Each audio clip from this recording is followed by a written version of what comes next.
Number 10. Ghost of the Dead. This worker said, "We had a younger man a few weeks ago who passed suddenly. One night after closing up and hitting the lights, we walked towards the back hallway. As I looked down the hall before heading out the door, I saw a man with dark hair and a dark suit at the end, just standing there. I thought it was a director, and when I blinked, he was gone. The director with me that day was in a light gray suit and had blonde hair. The next day, I went to close the casket in the chapel.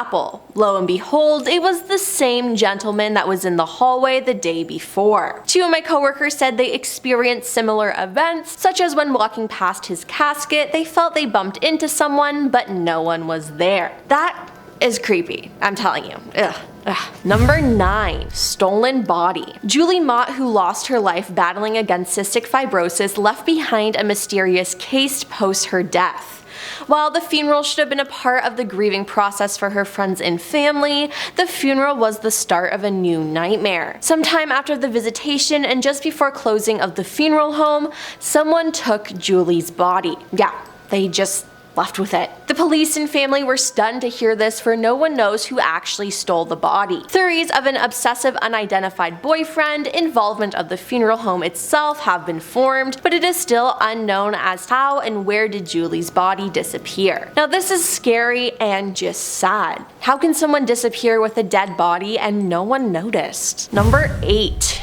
Ghost lady. This worker said, "Most nights as we were returning to quarters from a run, my partner and I would scope the parking lot for vagrants or people who shouldn't be there before we opened the bay doors. While looking on more than one occasion, we would see a light on in the adjacent building on the top floor, and there should have been no lights on. Figuring someone had gotten inside, we would watch the building for more lights. No other lights ever came on, but on every occasion, a young woman in a dress would come to the window and stare at us. One night after seeing the figure, we got brave and called some law enforcement friends from the area to help us search the building. We went to the room that had the light on expecting to find a vagrant camped out there, but the only thing we found was a room that had untouched dust on the floor and no light bulbs in the sockets. We got the willies and split, and we never went back to that building at night." Yeah, I would never go back to that building. Ever. Like, that sounds terrifying. Number 7. Missing head. In July 1986, Anthony Parisi passed away at the age of 83. Anthony, a co-founder of a grocery store in Mount Vernon, New York, died of natural causes. He was sent to a funeral home, and on July 26, the employees of the funeral home went to prepare him for his burial, but when they looked into his casket, they discovered that his head was missing. Yeah, just his whole head, just poof. Gone. The police were called, and they speculated that someone broke into the funeral home during midnight and used a razor or scalpel to remove the head. Once the head was cut off, the intruder took it with them. Nothing else in the funeral home was stolen or perturbed. There weren't even signs of break-in.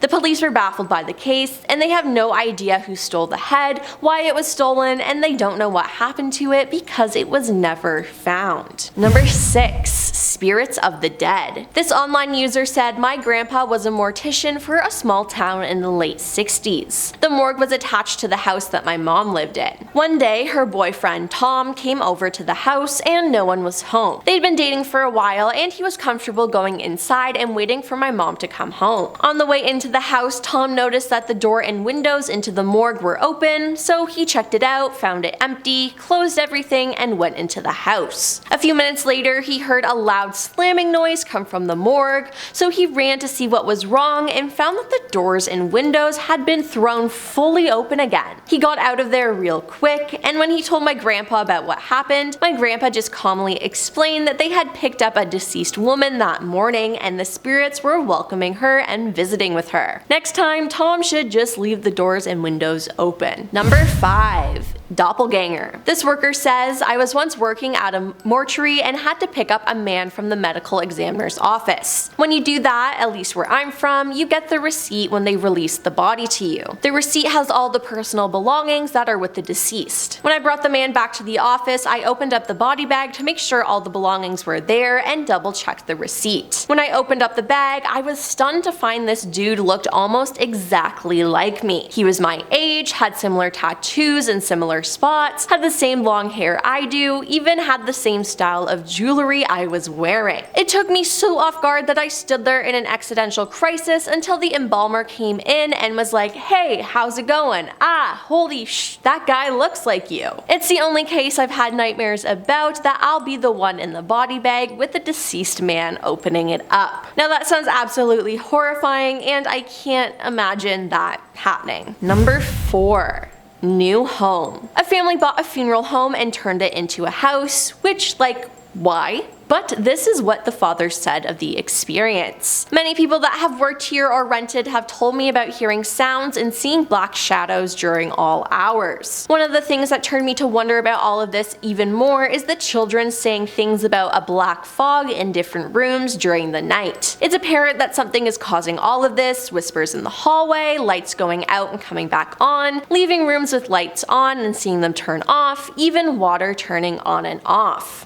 Finally, when people remodeling came to me and said something about a high-pitched drilling noise from the basement one afternoon, I told myself and my wife I'd humor everyone and speak with a local psychic. I did so the same afternoon of the drilling, and the psychic was a nice lady, but I was frustrated that all she kept saying and insisting to me was that I shouldn't remodel and stir up the spirits in the building, and I am causing nothing but problems some people in the community would choose to forget. Before the phone call ended, I remember very well the last thing she said: "You, sir, are playing with fire." So after a few days, I called a local Christian preacher who prayed for me and claimed I was involved in a demonic process and should come to church Sunday morning before it's too late. He did finally come over to the building and did some water sprinkles of whatever it is called around the place, but when he left, everything started freaking out. Lights would turn off and on, and we would start getting lightheaded sometimes when we walked through areas of the building. So now, ever since that day, my wife won't stay in a room alone when we are here. We still don't really have any clear answers on the building, the items inside, or its terrible history, but after we finish remodeling, we hopefully clean and rid ourselves of the spirits of Jacob's funeral home. Now, this is literally the beginning of a horror movie, and they should move out.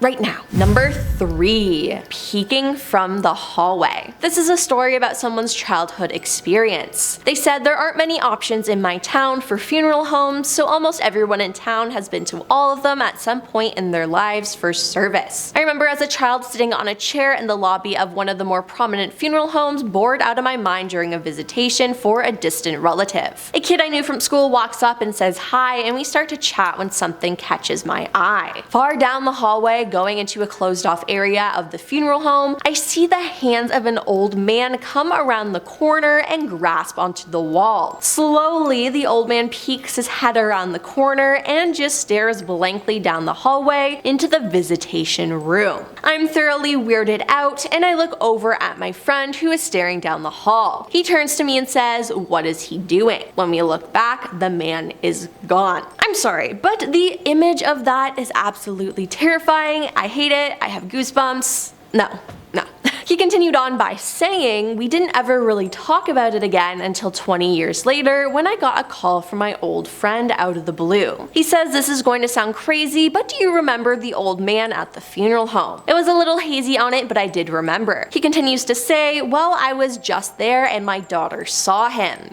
During the viewing for my Uncle Bill, she came over and asked my wife why the creepy man down the hallway was staring around the corner at Uncle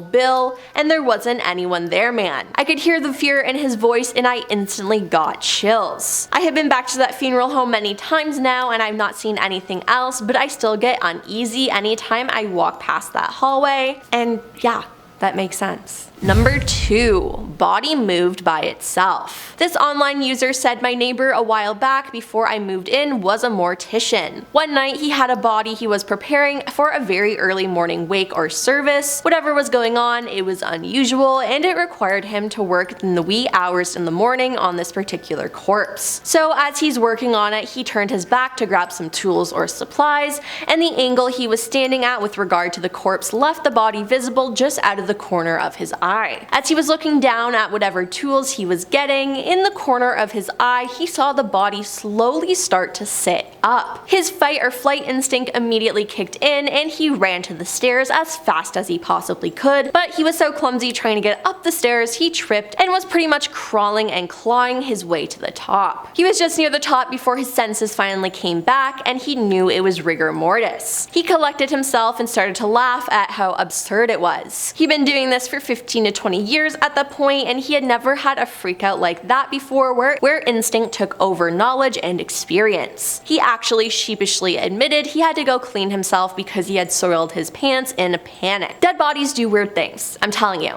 But I would probably have to change my pants too if that happened to me. And coming in at number 1 is waking up. This is a story a user posted online saying, when my cousin was 18, he was in a bad wreck and he, his girlfriend, and his sister were all pronounced dead at the scene. The police arrived to inform my aunt, his mom, and she asked that he be sent to a specific funeral home. While they were preparing to embalm him, he raised up and asked, "Where the hell am I?" Yep, he wasn't actually dead. The funeral director said it was the first time he had ever had to go home and change his pants. I should add that the top of his head was open and his brain was exposed. He was sent to the hospital, and the same police officer came to my aunt's to tell her he was not dead, but in the hospital. They thought he'd be in a vegetative state. But a few weeks later, he walked out of the hospital. He has horrible headaches on occasion, but he's led a successful life and he's a great guy. I mean, what a positive turn of events, but that would be so shocking. It's one thing for the body to move on its own, but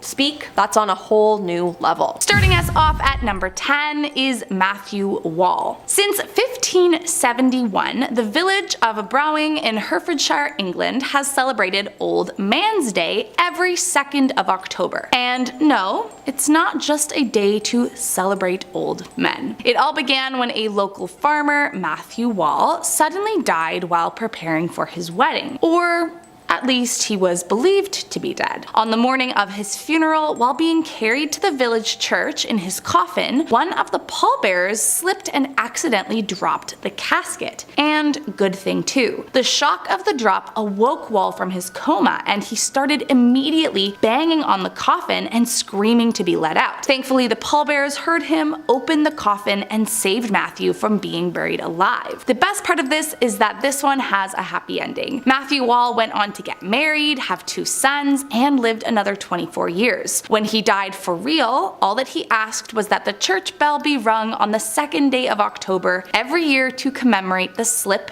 that literally saved his life. Coming in at number 9, a bishop. During the late 19th century, the Greek Orthodox bishop of Lesbos Island, named Nicephorus Glycus, was declared dead on March 3rd, 1896. Now, it's not super clear exactly what the believed cause of death was, but clearly he looked dead enough, and so the funeral began. In accordance with Orthodox tradition, the bishop's body was put in an open casket and set on display at the church, where it was to remain for the next 2 days so the public could come by to pay their respects. However, to everyone's complete and utter shock, on the second and final night of what is called the exposition of the corpse, the bishop sat up in his coffin, looked around, and reportedly demanded to know what all the fuss was about. Turns out, he had just been taking a super long nap.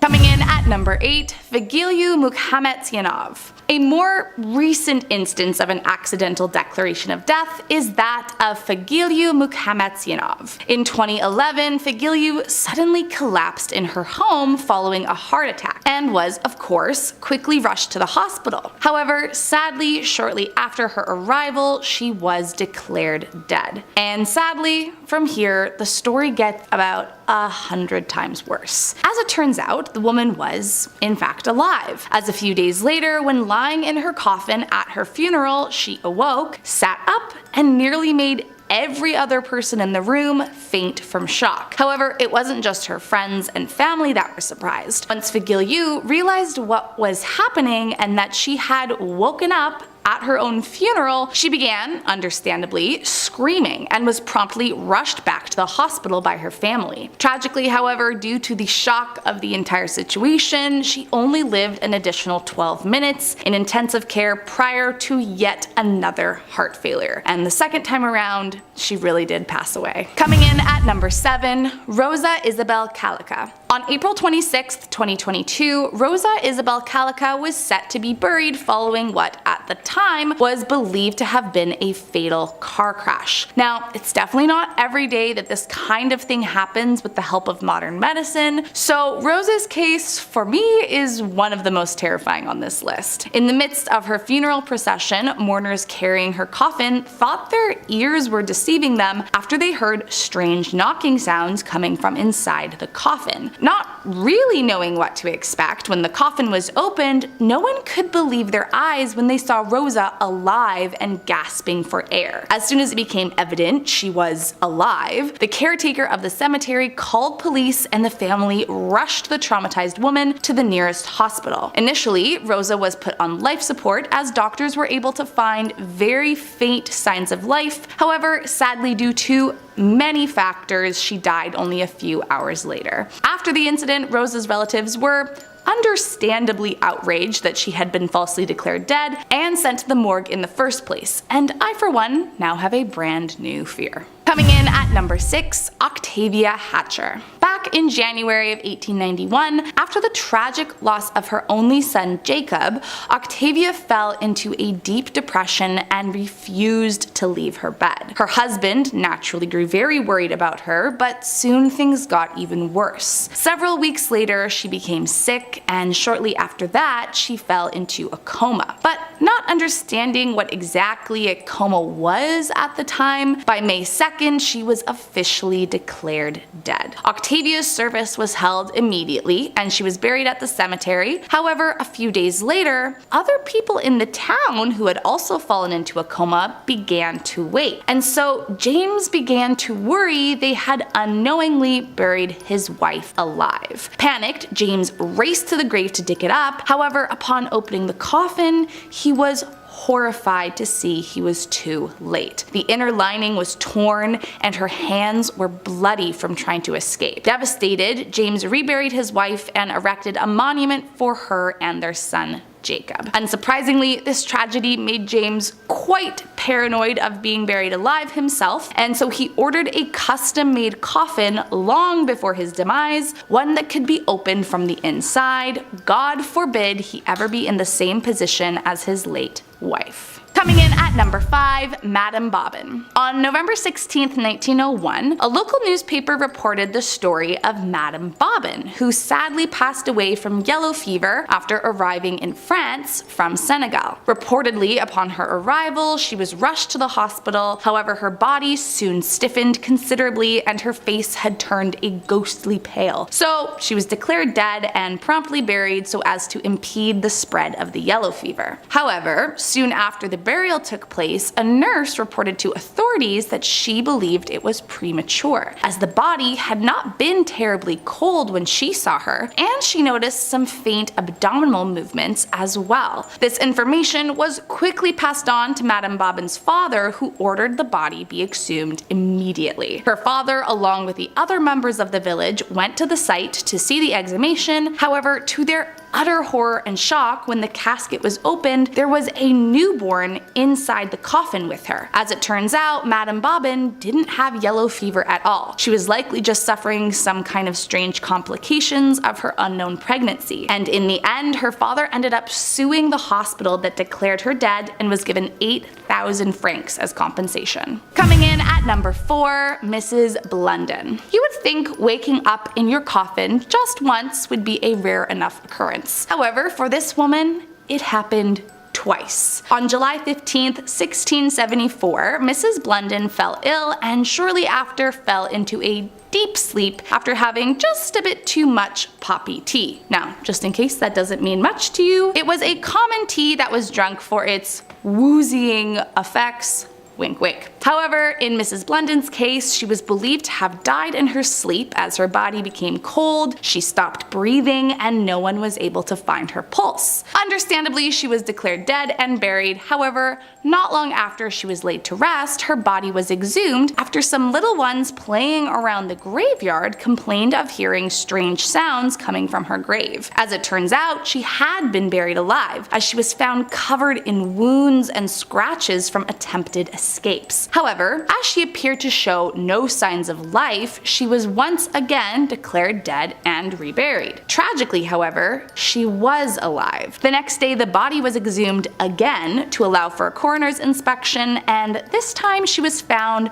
with her clothes torn off and a badly bitten bloody lip, neither of which existed after the first time. Coming in at number 3, Eleanor Markham. The year was 1894 when Eleanor Markham was declared dead in her village of Sprakers, New York. Reportedly, for 2 weeks prior, she had been complaining of heart problems, and her physician, Dr. Howard, kept an eye on her, routinely checking in until the morning of June 8th, when her declining health finally came to a close. Or at least that was what he believed. As of course, it made sense at the time, he issued her a death certificate, and then 2 days later she was placed in a coffin in preparation for a burial. However, to everyone's surprise, while being carried into the transport vehicle destined to take her to the cemetery, Eleanor made a noise from inside. Not yet believing what they thought was happening, her coffin was opened and Eleanor sat up, panicking, saying that she was about to be buried alive. Her doctor, who was nearby, came over right away to calm her down, assuring her that everything would be corrected, and Eleanor later stated she had been conscious throughout the entire preparation and had heard everything being discussed. Coming in at number 2, Essie Dunbar. In 1915, 32-year-old Essie Dunbar was declared dead after a brutal epilepsy attack. As was standard procedure, Essie's body was placed in a coffin and slated for a burial in the late morning the following day. Now, originally, they wanted to have her funeral earlier in the morning, however, Essie's sister lived in another town, and so they pushed it to give her more time to arrive. Still, even with the delayed ceremony,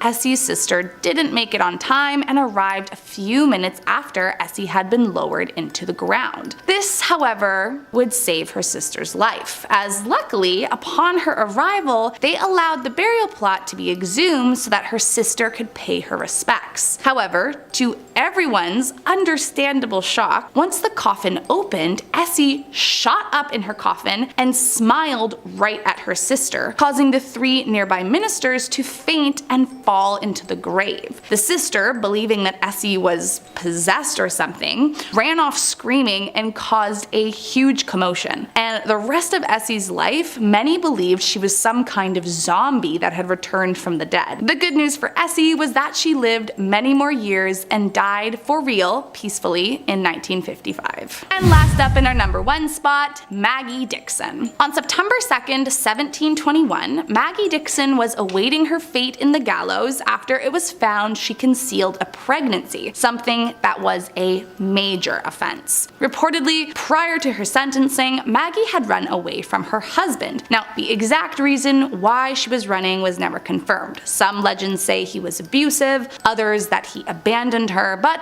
either way, she began working at an inn and shortly after took up an affair with the owner's son. This affair led to young Maggie becoming pregnant, but worrying that she would lose her job if anyone found out, she hid the pregnancy from everyone. From here, the details are a bit foggy, as some say she lost the pregnancy during the late stages, while others say the newborn did make it but died shortly after. However, whatever the exact details were, because no one knew of the pregnancy to begin with, Maggie could not hold a funeral, and so she decided to abandon it near the lake. Maggie, however, was caught in the act and arrested. After a traumatic trial, she was found guilty and hanged before being placed in a coffin and transported to a graveyard 10 kilometers away. But in an insane twist of fate, on the ride over, family members heard a knock, opened the lid and found Maggie alive in her coffin. From that day forward, her resurrection was taken as an act of God, and she was forgiven of her crimes and lived the rest of her life a free woman. Starting off this list in our number 10 spot, we have Gilberto Arroyo. This Brazilian man was pronounced dead back in 2012 after his body had been identified at the morgue by his brother. A terribly tragic story. Gilberto worked at a car wash in the town he lived in, and one day while at work there was a killing that took place. When the body arrived at the morgue, they had family of the staff come to try and identify who exactly had been killed, and unfortunately Gilberto's brother had the awful task of doing so. Flash forward to the day of the funeral, and the family members are standing alongside the coffin mourning his death and lamenting how people could be so cruel. So imagine their surprise when Gilberto turns up at the door.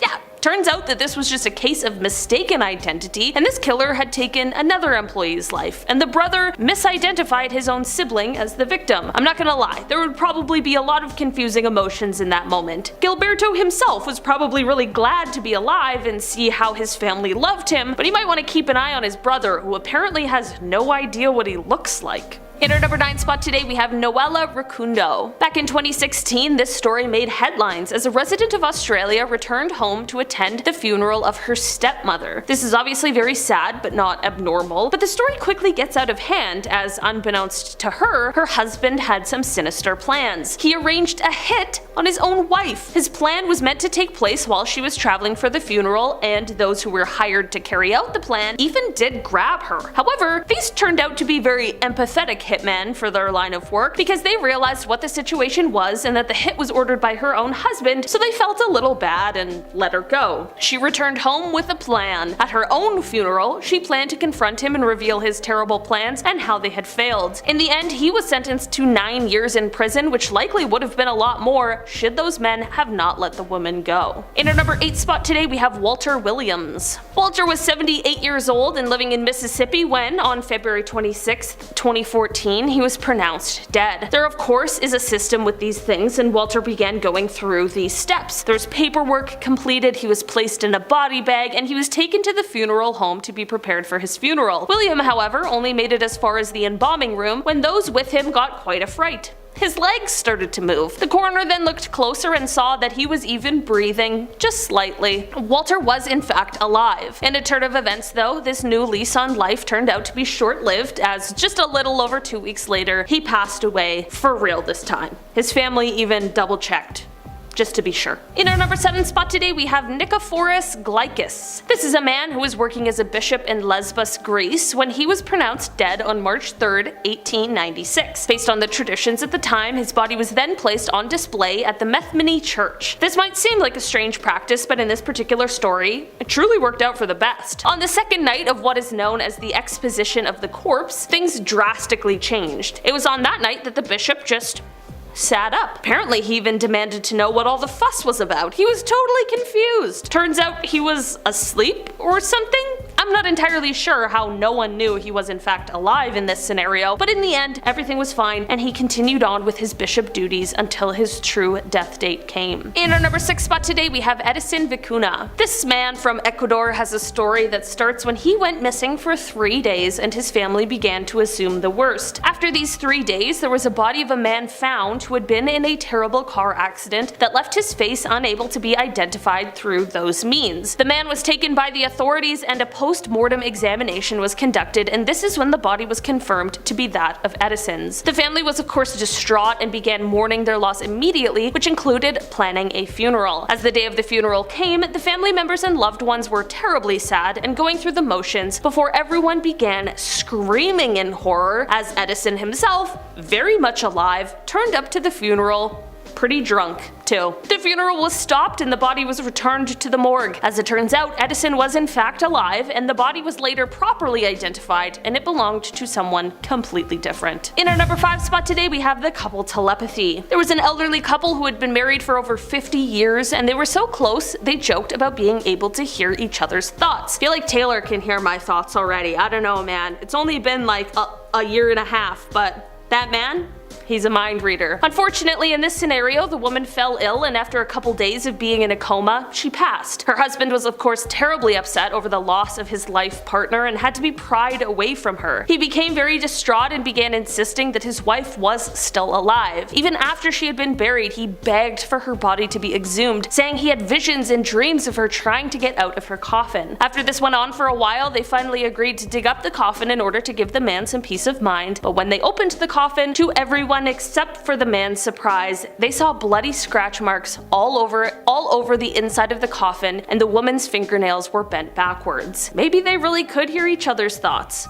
Either way, they definitely should have listened to him sooner. In our number 4 spot today, we have Figaliu Mkametsvdov. This Russian woman suddenly collapsed back in 2011 at her home following a heart attack. She was quickly rushed to the hospital, but soon after arriving, she was pronounced dead. A few days later, her body lay in a coffin at a funeral home as her loved ones gathered to pay their respects and say their final goodbyes. While everyone, including her, was really surprised when she woke up at her own funeral. As she lay in the coffin, she woke up, saw mourners around her crying, people praying for her, and she abruptly realized what was going on and she began screaming. She was quickly rushed back to the hospital where she only lived for an additional 12 minutes in intensive care before she passed again, this time permanently. It is clear that this entire ordeal took quite a toll because in the end, heart failure was listed as her official cause of death. In our number 3 spot today, we have Mohammed Rayan. After a government airstrike took the lives of over 100 people in Syria, Mohammed was identified as one of the casualties of the incident. He was inside of a local shop when the strike occurred and he was pronounced dead, although buried under the rubble of the blast. Hearing this tragic news, his friends and family began to plan his funeral and even went ahead with it without his body, because at that point it was unclear if it would ever be returned to them based on the size of this mass casualty. Well, those that loved him were in for quite a shock when Muhammad himself turned up to his own funeral. Turns out that Muhammad was in fact buried under the rubble, but he was alive. He was trapped for 36 hours before finding a way to free himself, and when he turned up at the funeral, he even still had debris on him. I can't even imagine what everyone there was feeling. The funeral undoubtedly turned into a major party. In our number 2 spot today, we have Hamdi Hafez Al-Nubi. Hamdi was working as a waiter in Egypt back in 2012, but one day at work he suffered a heart attack that ended up claiming his life. He was declared dead and his family took his body back home and washed it, which was a part of their traditions in order to prepare the body for burial at the end of the week. Later, when the doctor was called in order to officially sign the final death certificate, he noticed something strange. He began to examine Hamdi's body further, and this is when he noticed that not only was it still warm,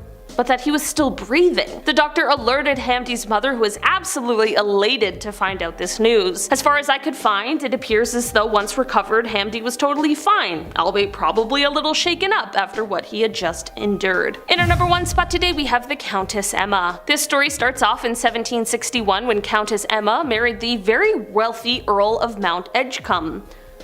Flash forward to a time when Emma met quite an untimely fate and she was pronounced dead. She ended up being buried, and her burial included her being laid to rest with a valuable ring. There was a church steward who had been spying on the family as this burial was taking place, and this little spy noticed this valuable ring and devised a plan to steal it. He returned under the cover of darkness, but when he went to snatch the ring, Emma is said to have awoken, cold, confused, and dressed in her burial shroud. The thief was fairly terrified and probably thought he was seeing a zombie, so he quickly fled the scene, never to be heard from again. Emma, however, made the half-mile journey back to her home, where everyone was absolutely shocked to see her alive. To commemorate this absolutely bonkers story, the estate where she once lived now has the Countess Path, which is a walkway dedicated to the journey that Emma took from the grave back home. In the end, Emma met her actual death in 1807. Number 10. Moaning dead people. You're working at a funeral home. Late at night, you start hearing moaning. And not fun moaning.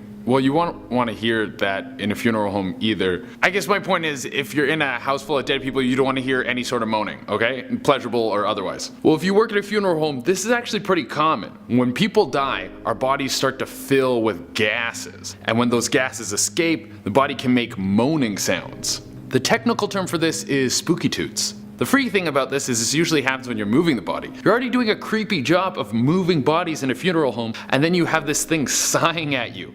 No thank you. I think I'm going to keep making YouTube videos and living in a basement apartment. Number 9, ghosts. Now you build a place where you can store dead bodies, chances are you're gonna get a ghost or two. It could just be staying in a funeral home late at night, could have the overnight security guard feeling a little jumpy. Or maybe the ghosts of dead people follow their bodies to the funeral home, meet a bunch of other dead ghosts, and it's a pretty chill hang, and they decide to stay. All speculations aside, there's been numerous reports of people in funeral homes feeling cold spots, seeing ghostly figures that resemble their loved ones, or even seeing ghosts sitting in the service during funerals. Imagine having to watch your own funeral, seeing everyone who bails. Like, I can't believe Mark isn't here. I helped him move 3 times. There's even this story from a mortician who is doing his mortician thing, getting bodies ready, looking good for their big day. He goes to take a leak, and there's a guy in the bathroom in a blue suit. The man walks past him, he doesn't really get a good look at him, then he goes back to work, and he realized it was the same guy he was working on. 8. A resurrection. Usually if someone dies, they stay dead. I mean, that's a pretty hard and fast rule, no exceptions. Except for like Jesus, and apparently the baby of Swapna Michaelis Revenus. The baby was born July 1st, 2017. She was premature and very underweight. Not a hot start for this little one. The couple and their baby were transferred to another hospital, and sadly the baby passed away. The doctors told Swapna Michaela that she was too weak, so the parents were crushed. They left to a funeral home to set up arrangements for their daughter. But while they were inside the funeral home, the baby began to move. She pulled a full Jesus 3 days faster. The parents were elated to have their baby back, but they were also furious that the doctor told them that their baby was dead. So they stormed the hospital, and police had to stop them from killing the doctor. Number 7, an extra body. If you work in a funeral home, you must come up with pretty great ideas of how to ditch a body. I mean, I'm not saying I would do it, but say stuff 2 bodies in one casket during a closed casket funeral so nobody knows the body's in there and you dispose of it without anyone noticing.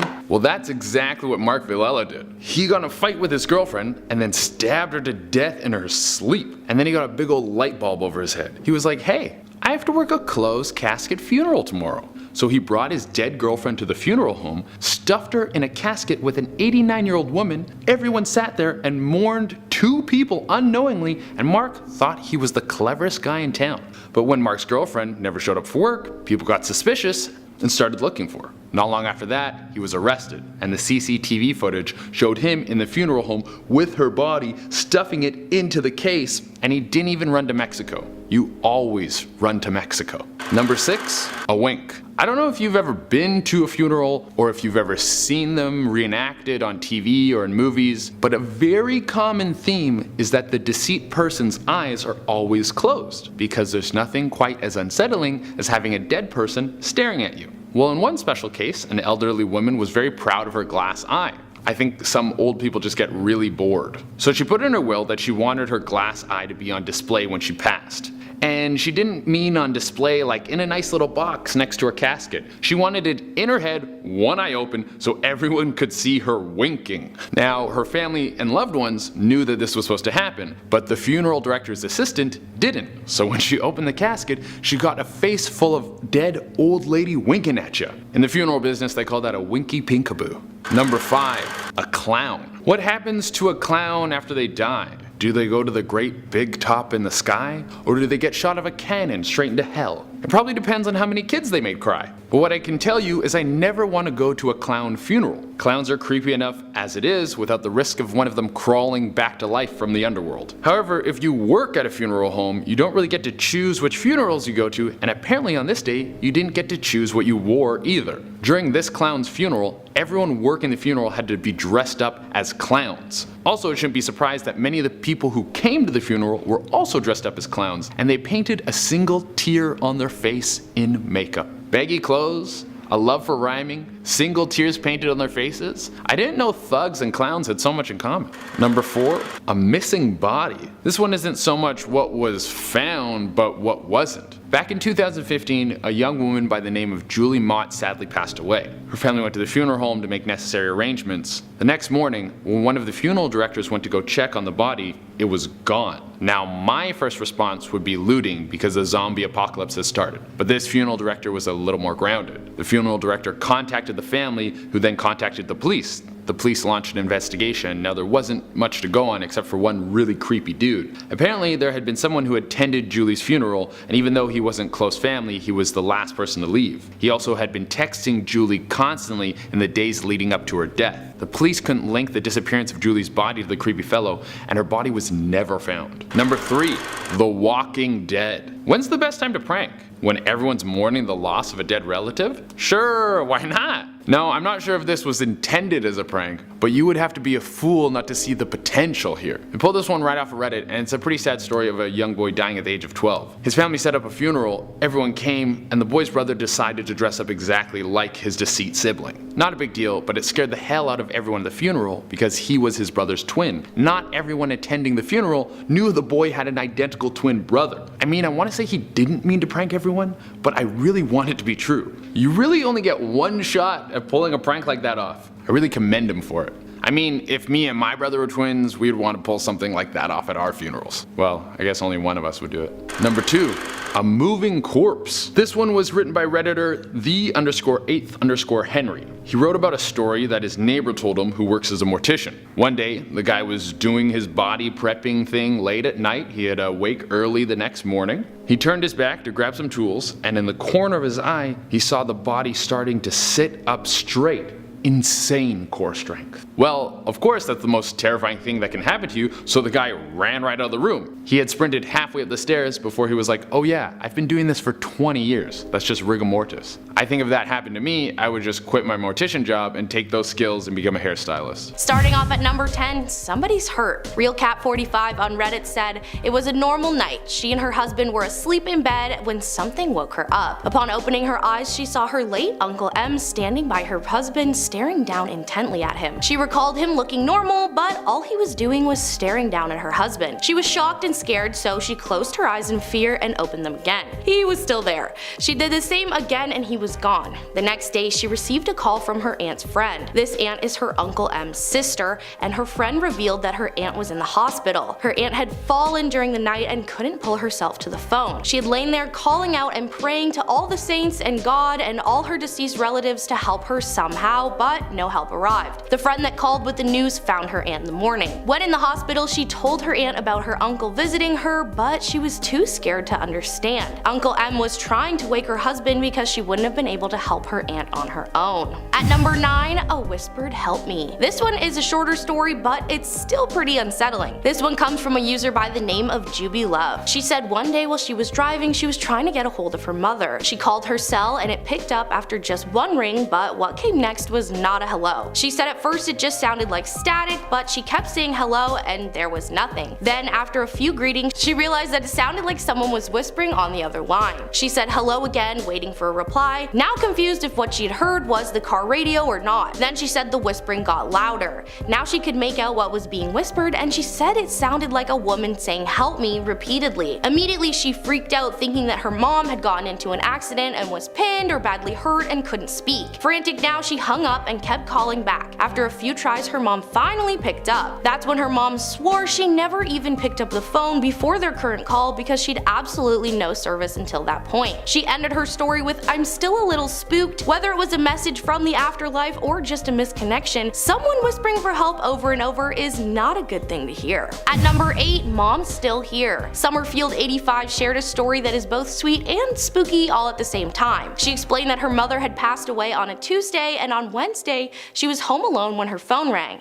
She picked up the phone and said immediately and distinctly she could hear her mother's voice. Summer said that her mother was saying low, low. She responded with Mom. After that, however, they were disconnected. Summer went on to explain that Low was a nickname that her mom used for her, and she noted that her mom was the only person who called her that. She also said it was definitely her New York accent, the right tone, her mother's voice. The call wasn't the only time her mother made an appearance after her passing though. Summer said there were other things that happened in the 2 weeks following. Items that were related to her mom flew across the room twice. On one occasion, a bracelet was thrown across the room in front of 2 other people. I guess those friends now have no other choice than to believe her after that if they were ever skeptical. If my mom came back in the afterlife to throw things around my house, I think I would be happy she's there, but also totally freaked out that things are flying around my apartment. At number 7, wrong person, right message. We Get It Ron, You're a Guy on Reddit, or Ben, started out his story by saying him and his his whole family are believers in all things paranormal. He said it happened about 8 years ago while in high school,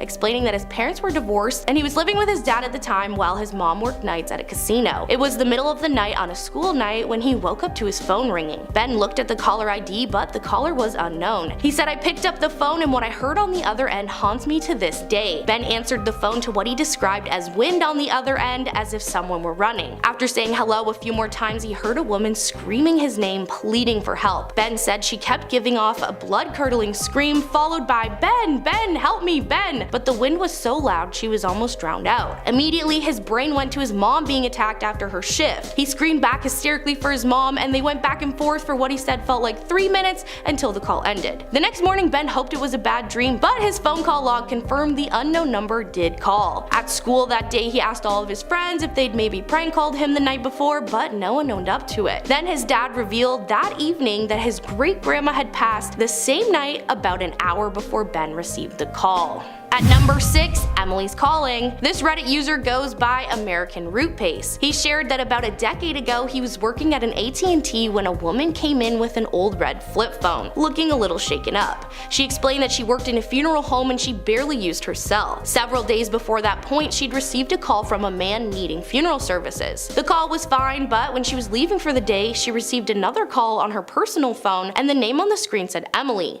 None of this seemed strange to him until the woman explained she only had a few names saved in her phone and none of them were Emily. He made sure to add that in order for a name to show up on a call, it would have to be saved in the phone. Then the woman explained that every person that calls her now comes up as Emily, even unsaved numbers. He confirmed this by calling her phone from both his personal and the store phone. He double-checked the address book and sure enough there were only 3 numbers saved, none under Emily. He said he was perplexed but admitted he didn't know much about the software, just that bugs can happen, although never on a basic phone like hers, but that's all he could think of. He explained this to her and she agreed that it made sense, but why the name Emily? Well, she revealed that the man who had called her several days before about the funeral was calling for the recently deceased Emily. He said this sent a tingle up his spine, especially because the man called on the funeral home phone, not her personal. He ended up sending her a warranty phone and he never heard from her again. At number 5, Judy.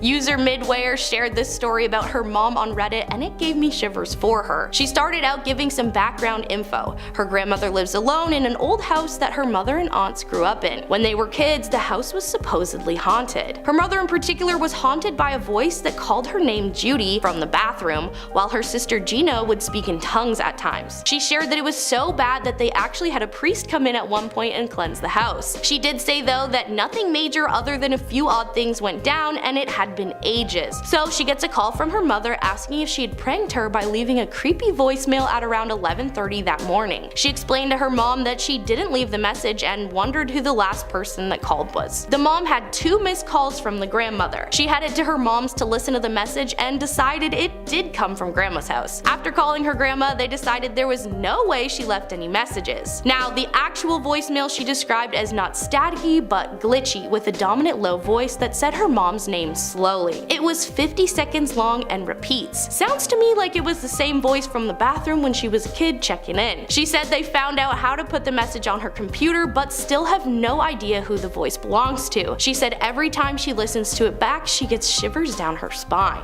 At number 4, one last text. Grace Carsar started out by saying that she had gone to a boarding school for teens at 16 and there she met a couple of mentors that changed her life. Tanya and Tim were married and they had a strong connection with Grace. During her first year at college, Grace got a call that Tanya was sick and it was time for her to get in touch to say goodbye. Grace called Tanya's phone but had to leave a message. A few minutes later, she received a text that was sent in 2 parts. Part 1 just said that it was Tim, Tanya was resting, but to send her an email as he reads them to her every day. The second part said, "She actually just woke up. I told her you called and she was so excited. She sends you her love and she hopes you're doing well." Unfortunately, Tanya never got Grace's email because she passed the next night. Then about a year later, Grace woke up to a text. She looked at her phone and she couldn't believe what she was seeing. She said her heart skipped a beat and she shot up in bed because right there in front of her eyes was the second part of that text she received a year earlier, word for word. Grace did not recognize the number, local area code, but not Tanya's. She called Tim him to ask about it, and he said the number belonged to a man named Joe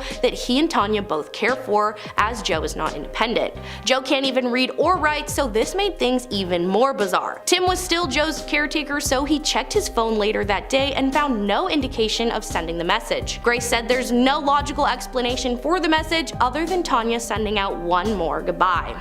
Number 3. You hear that too? This one comes from Marlon Chen, and he started by saying that it was years ago and his brother was home visiting for college. Their parents were out, so the boys decided to grab some takeout. Chen made sure to add that it was unusually quiet as they began eating, and about 3 minutes in, he heard someone whisper his nickname in his left ear. At first, he obviously thought it was his brother, but after looking up, he didn't think so anymore as his brother hadn't moved. Marlon noted that it was especially odd because his brother never called him by his nickname, just friends from school. He brushed it off, but about 30 seconds later, his brother's head popped up and he looked very confused. His brother asked if he had heard it, to which Marlon replied no, in order to confirm his brother heard the same thing. Sure enough, he did. Marlon revealed what he had heard earlier. They searched the house for the source of the voice, but found nothing. They laughed it off and the boys continued to eat. The voice ended up returning. Chen remembers it being louder this time around. He described it as a masculine voice with an urgent quality to it. Marlon decided to try and block out the voice and just listen to his brother's story. Within a few seconds, the voice is gone from his ear, but his brother quickly stands up and yells, "Who's that? What do you want?" He said he was hearing the nickname again, but louder and more urgent this time as well. Chen said that after the confrontation, the voice was gone, but to this day, they still have no idea what was going on that night. Number 2. Grandpa saves the day. Reddit user Dugans or Heather shared that when her grandfather passed away, her and her mother just moved into a new home. Within a week of his passing, Heather had a dream that the phone rang and on the other line it was him. He said, "Hey Heather, do you know who this is?" She said she wasn't sure what to say because it sounded like him, but in the dream she was aware of him passing away. She said he just laughed and said, "I don't have much time, can I speak to your mother?" Heather replied of course and then ran to give her mom the phone, but she dropped it and it got disconnected. That was the end of her dream, and the next day she told her mom about the weird dream. Her mom got a serious look on her face and told Heather that he called her in her dream too and said, "I don't have much time, I need you to turn off Heather's heater." So her mom woke up, went into Heather's room, and sure enough, the heater was on fire. She explained that the heater had been an old plug-in one that was her grandfather's, and she used it every night, pointing it at her bed when she went to sleep. She also added that it gives her the chills whenever she tells people.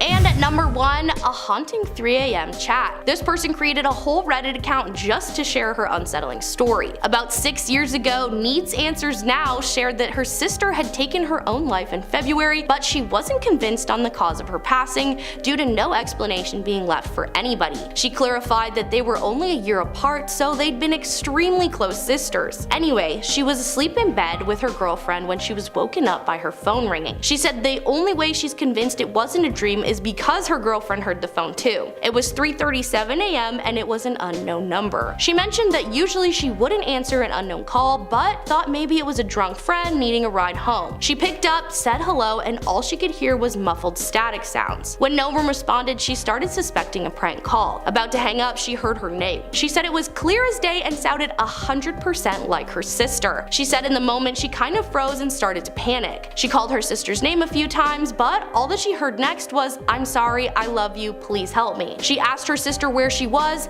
then came a really loud screeching and it went back to the dial tone. Upon hanging up, her girlfriend said her face was pale white. Kicking off the list at number 10, When I Lived in Ireland. Jim Tucker and Jennifer Kim Penberthy are psychiatry professors at the University of Virginia. They think about death a lot. Pretty much. Tucker specializes in near-death experiences with young adults who claim to have memories of a past life. Yeah, that's a job, apparently, coming out of school. I didn't learn about any of that. This is a theme on this channel. We've heard about these cases in part 1 and 2, and they believe there's more than living in this body and then simply dying. For example, Reddit user Aproballs hit the World Wide Web to share their experience and how they remembered a past life when they were young. Between the ages of 3 and 5, I talked about when I lived in Ireland, and I was able to tell my parents the names of the places that I remembered. My mom said she was in absolute shock because I was so casual about it. More than fair. Also, this was in the early 80s in South America. There was no internet or anything like that. We're not Irish, and no one in my family has ever been to Ireland or has any interest in it. Subtle roast with that one. One day I just stopped talking about it, just like that. I don't remember anything about this supposed past life, and I don't remember talking about Ireland as a child either. either. Well, thanks for sharing. Honestly, to be fair, some places in Ireland sound made up, as is, you know? Like this place. I can't even say that name, that's why we pulled up a picture. Muckanganir de Halia. Awesome. Put that in Google Maps, I dare you. I probably said this word after a bar night myself, but that's a wild story nonetheless. The no internet thing really sold me on this story. I hope you had a wonderful St. Patrick's Day in your past and current life this past week. Thanks for sharing. In our number 9 spot today, we have the flames. This afterlife story comes from someone named Dawn Brubaker, and during their experience, they know for a fact that they were in hell. They explained that there was a sort of low murmuring that could be heard around them, like they were among a bunch of people that were sort of grumbling. Suddenly, there was a huge black door right in front of them, and they could kind of feel the air begin to change, like there was a glow and shimmer that showed the heat that was coming from whatever lay beyond the door. As the door opened, they saw this huge room that they described as an oven, just completely filled with flames. Normally upon seeing this, you'd be compelled to run in the opposite direction, but instead Dawn explained that they felt drawn like a magnet right into the center of the flames despite their feeling of complete fear. There were hundreds of people already in the flames, just roasting to death, but not dead. Dawn ends the story by just saying that once they were inside, the door slammed shut behind them. Like, Dawn, what happened next? How'd we get back here? Apparently Dawn writes for Netflix because that was the cliffhanger of the century. Number 8, Stairway to Heaven. This next one comes from Dr. Pirate 42. Great name, right off the bat. I don't believe in the paranormal. I'm a pretty reasonable guy. I have degrees in science and healthcare, and I'm pretty grounded. Hot start right off the bat. But since I was a child, I had this memory of me stumbling out of the back door of some club. I couldn't hold myself either. Maybe I was really intoxicated, whatever the case, and I slipped down a staircase, hit my head in the alley, and died. I was about 19. I was thin, had long blonde hair, I was wearing a brown red leather jacket. I remembered the neon signs, the staircase, the door I walked out of, even the interior. I could paint the picture perfectly if I had any talent in art. Anyways, 2 years ago, I took a leisure trip to Budapest, and while exploring the Runes pub with my wife, I found the alley. That same one that I remembered. It was funny because I remarked to my wife earlier when we arrived that I felt something about Budapest that, felt like home and felt familiar in a way, and I felt oddly too comfortable to be there, like I could have never left. I think about this quite often. Yeah, thanks for sharing, Dr. Pirate 42. Awesome, again, name, great name again. Pretty brave of you to be excited in this situation. To be honest, if I found the place that I died in a previous life, I would freak out. I wouldn't be calm, cool, or collect. I would walk down those stairs so slowly and be like, don't do it again, don't do it again. But alas, you're alive and well this time around. Love it. Drink responsibly also, please, maybe? Thanks. In our number 7 spot today, we have the tunnel. This afterlife story comes from someone who goes by the online username FreeHatMcCluff, and they said, quote, "It felt like I was in a long tunnel just floating and feeling very tired. I remember falling asleep and having a dream that I was in the kitchen in the house where I grew up and my dad was cooking breakfast. I could hear a commotion and chaos at one end of the tunnel, and at the other there was a warm light that felt peaceful. Then all of a sudden I was abruptly in the chaos of an emergency room." That would really be quite the feeling. You'd be so grateful that you woke up, but also going from that kind of peace to the utter chaos and calamity of an emergency room would be jarring and probably a little frightening to say the least. Number 6, floating. My mother and I were in a very bad car crash. She went into cardiac arrest and was resuscitated with the paddles. She told me that she was then floating above her own body and then abruptly ended up in a tunnel. Suddenly she heard my deceased uncle tell her that she had to go back and that it wasn't her time yet. She said that after he said so, the tunnel then closed and she ended up back in her body. Those were the words of the woman's daughter, Gina. Well, I'm glad you're both okay. That's probably pretty horrifying. This is another theme that comes up often, seeing a deceased loved one afterwards. Like her uncle saying it wasn't her time yet. That's so common. It's creepy. The common argument here, in this case, from a scientific point of view, is that it's our brain fooling us. It's releasing chemicals that make us hallucinate.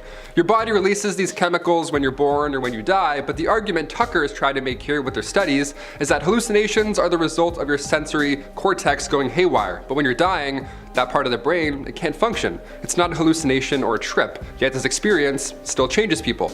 Drive safe. Thanks for sharing, Gina. In our number 5 spot today, we have the shapes. This afterlife experience starts out with someone explaining that this is a story that happened to their dad who had open heart surgery.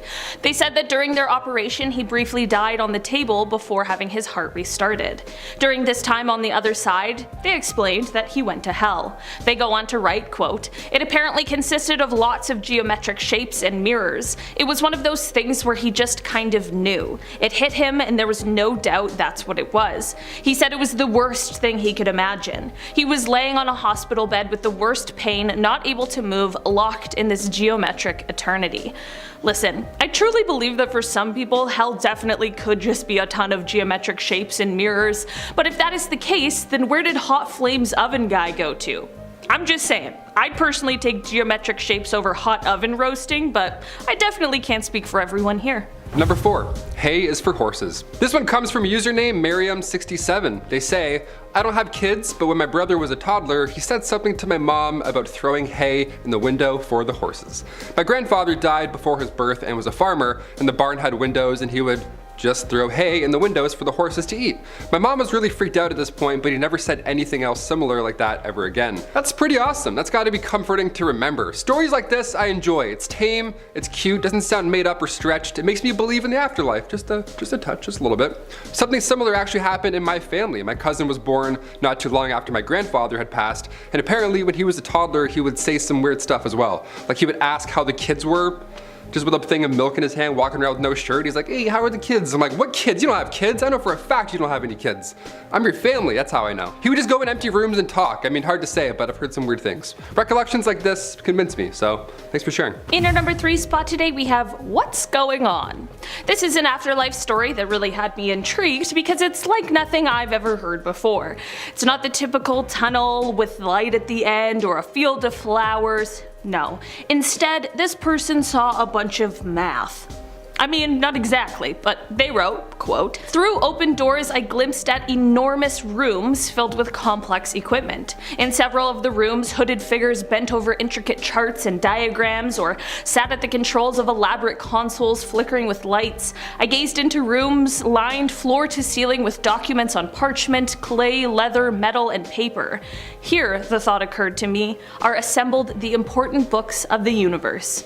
This afterlife experience happened to Dr. George Ritchie, and it really is compelling. Who are these hooded figures? Your guess is as good as mine. What are they up to and what's all this equipment they have? I'll never know. Or maybe we'll all find out. I suppose only time will tell for sure. Number 2, new hat, old life. My daughter asked me, remember my fancy hat? And when I said no, she said, yeah, before I was dead, I used to work in a bank. At that point, I'd be like, sorry, stop, you're grounded. Stop, go to your room. I saved my money and bought a hat in a round box. I was on the bus and a man almost sat on it. Then the bus crashed and I died. She was about 3 and totally casual about the whole thing. That was from user Raspberry Sweaty. Also not Sweetie, it's Raspberry Sweaty. I did a double take with that name. Yeah, that's a convincing story because when I was 3, I didn't understand money or how it worked. I didn't understand how a bank functions. I mean, to this day, I still don't really know. I don't know, why do they keep calling all the time? What do they want?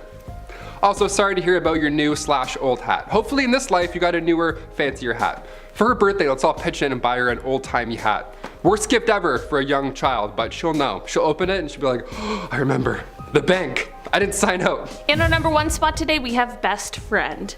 Okay, this is one story that truly I think a lot of us hope the afterlife is like, should we all come to find out that there is one. This story is from someone named Bryce Bond, and they wrote, quote, "Racing toward me is a dog I once had, a black poodle named Pepe. He jumped into my arms, licking my face. I can smell him, feel him, hear his breathing, and sense his great joy at being with me again." Honestly, that sounds a lot like heaven to me. Imagine all the pets you've ever had just waiting there at Rainbow Bridge for ya. I mean, I could tear up just thinking about it. That is probably the most comforting story of the afterlife that I've ever heard.